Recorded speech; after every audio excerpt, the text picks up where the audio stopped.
Greetings, this is Dickie Adams from Pocketnow.com, and today we have the unboxing of the new T-Mobile Sidekick 4G. So sit back, relax, and join us for this first look.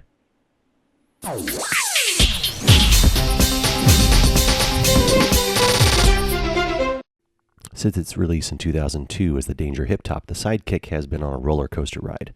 With integration of AIM and being the first cell phone capable of placing unassisted TTY via the browser, it even gained a sign in the American Sign Language. But in 2009, a major outage and a data loss followed by a stop in sales in 2010 was thought to be the final nail. But the name has been resurrected with a new core, Android. So the box is pretty standard fare. This is the Pearl Magenta kit, so that's what we'll see in the color scheme here. As we pull this open, we can see it's got a really nice white back. That's the phone. We'll look at that in more detail in just a moment. And if we open up the bottom of this, give me a little bit of a struggle. Just one second.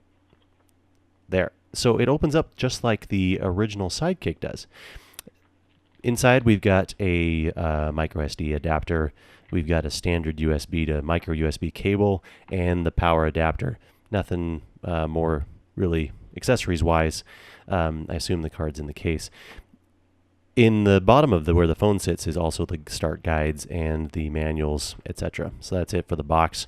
Not anything spectacular to see. Let's move on to the phone itself. So from the front view, you can see that it's pretty slim in the hands. It feels really good. It's not Gorilla Glass, but it does feel like a glass screen. And if we flip it over on the side, we can see the accent color, which is nice, and the chrome backing. Popping off the back of the case, just snaps on. We see the Samsung battery there and the SIM card. And the speakers are down at the bottom, those two little white pieces. The battery itself is 1,500 milliamp hours. And we'll see how the battery life actually turns out to be. It's pretty nice configuration there. And on the side is the micro SD slot, only 2 gigs, unfortunately. Or fortunately for the price.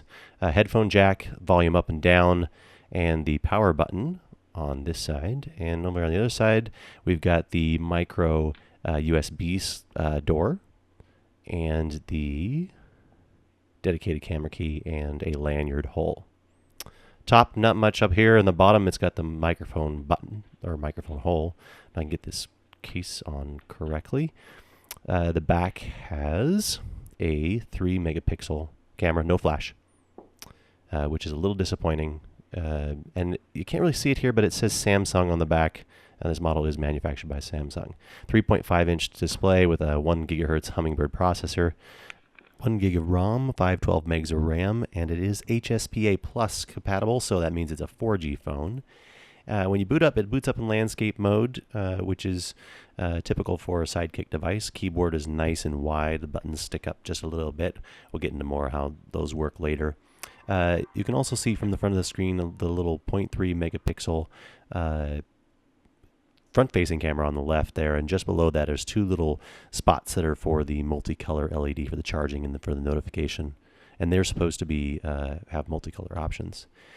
Looking at the back, you can see the actual magenta accent color, the Pearl Magenta kit.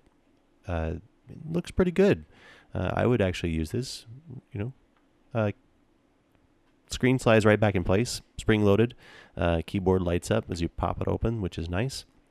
Not much give there. It locks fully out. It doesn't have any in-between modes, and it feels pretty solid all the way through, which is great. Home button, quick button, a back button, and the menu button, and a touch-sensitive D-pad.